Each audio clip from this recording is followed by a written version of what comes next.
ce sont les ondes sismiques de type P, dites primaires. Donc P comme primaire, qui se déplace aussi par un phénomène de compression-dilatation dans le sol,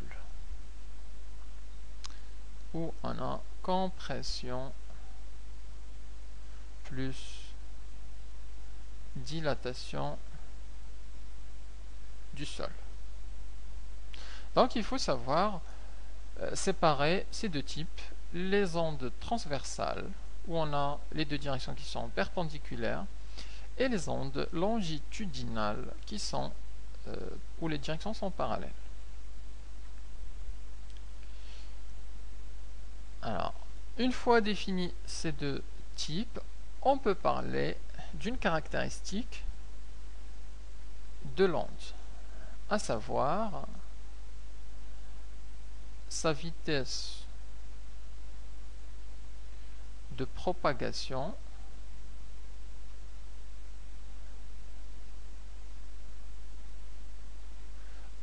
qu'on appelle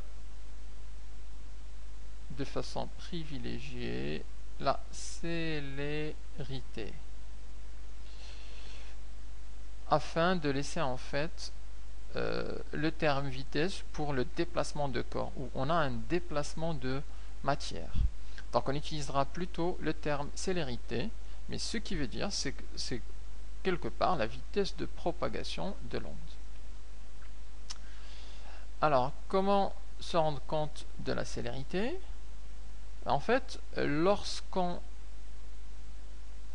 on peut prendre l'expérience de la corde toujours. Lorsqu'on lorsqu'on pince une corde,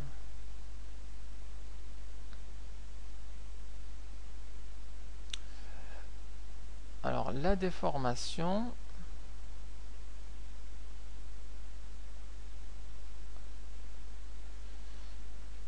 ne reste pas fixe. Ne reste pas fixe, mais se déplace le long de la corde.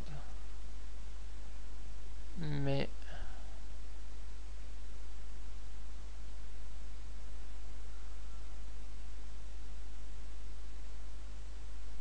se déplace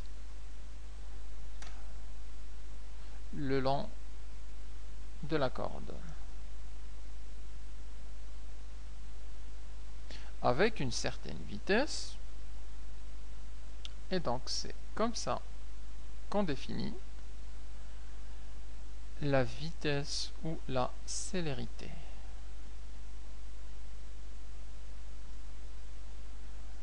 Alors on définit la célérité d'une onde par la même relation de vitesse. Alors on la note V, et c'est la distance D divisée par le delta T. La relation vue déjà en troisième. Ouais, quelque part en troisième. Le V, c'est en mètres par seconde. Le D, qui est la distance, c'est en mètres. Et le delta T, qui est le temps de parcours, c'est en secondes.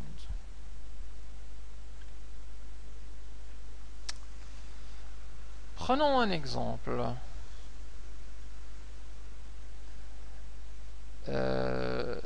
Je prends un exemple d'un séisme sous-marin.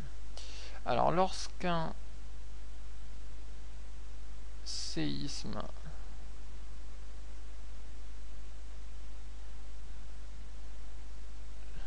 sous-marin frappe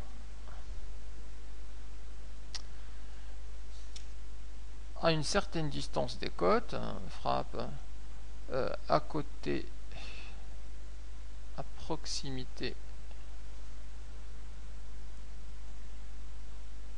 des côtes.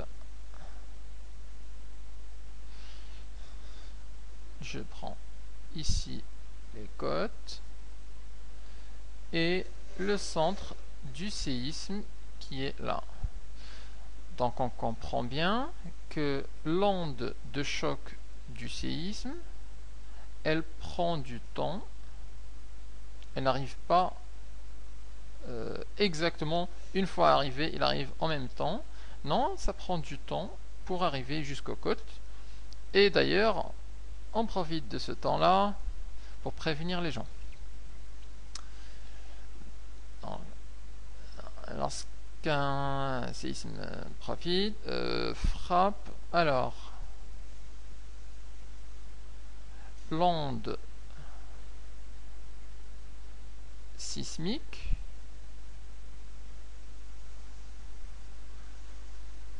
met du temps. Alors, mais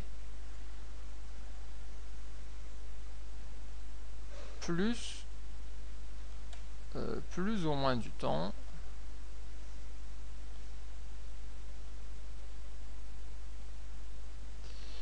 pour arriver sur les côtes.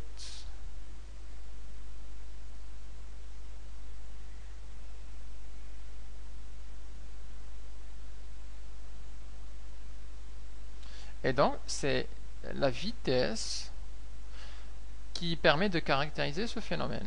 Si la vitesse est importante, le temps d'arriver sur les côtes est petit. Si la vitesse est petite, le temps d'arriver sur les côtes est assez grand. On peut définir aussi le retard temporel.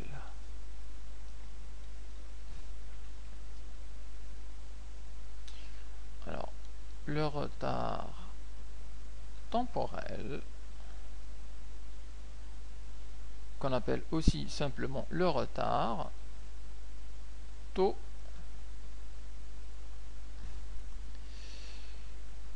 qui est le retard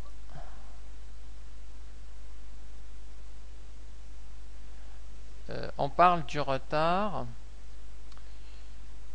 d'un point M' par rapport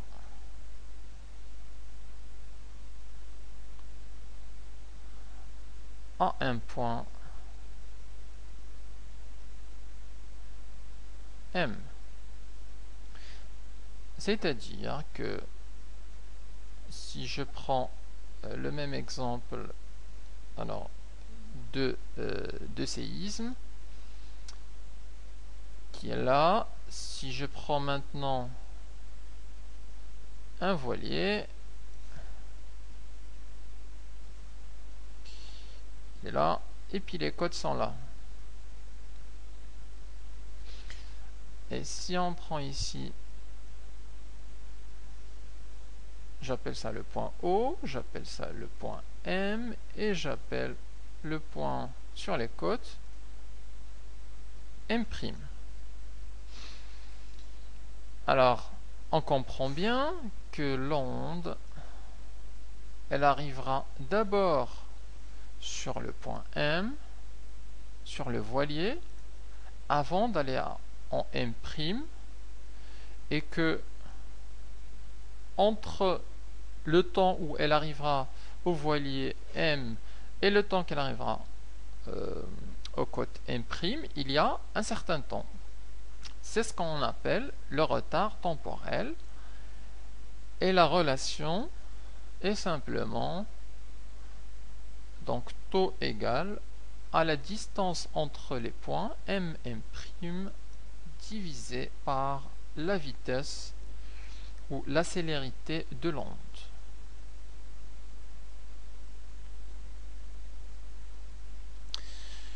Un exemple plus plus parlant, c'est par exemple le spot de surf, alors Mavericks. Donc c'est les Mavericks, donc c'est en Californie. Spot assez réputé de surf où on a régulièrement des vagues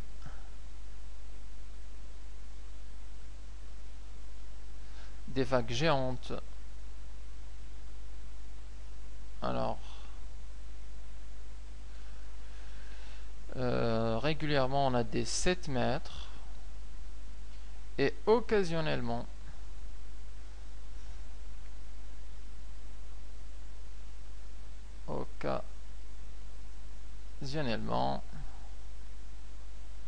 on a les monstres.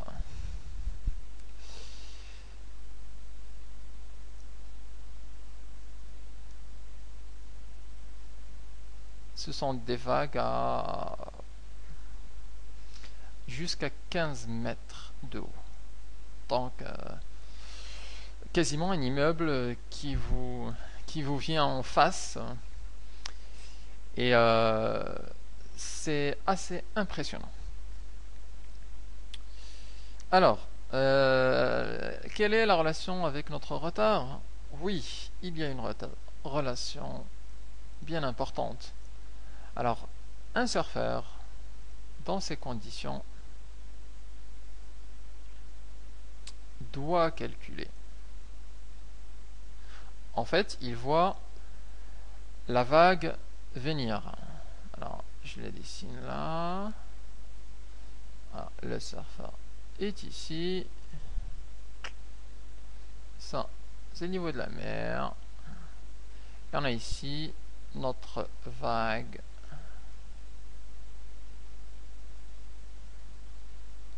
qui arrive. Donc à l'instant T, elle est ici. Elle est au point M. Notre surfeur est au point M'.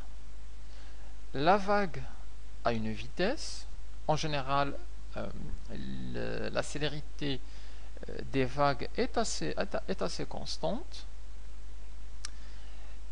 Le surfeur en fait doit estimer la distance entre les deux et surtout estimer le retard, c'est-à-dire le temps que va mettre la vague pour arriver sur lui pour pouvoir préparer l'angle d'attaque et l'attaquer dans de bonnes conditions.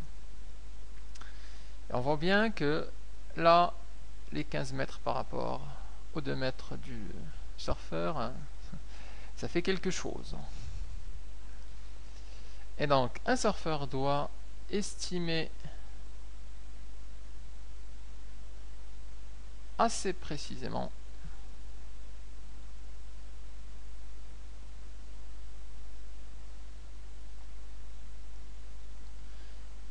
le retard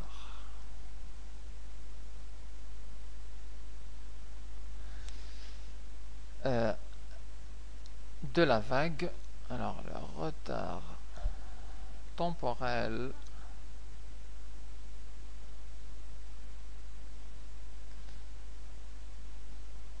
de la vague pour bien se préparer. Cela va de soi. Et donc, pour une onde progressive, il faut faire attention, il faut savoir calculer la célérité, estimer la distance, le delta t, pour pouvoir mesurer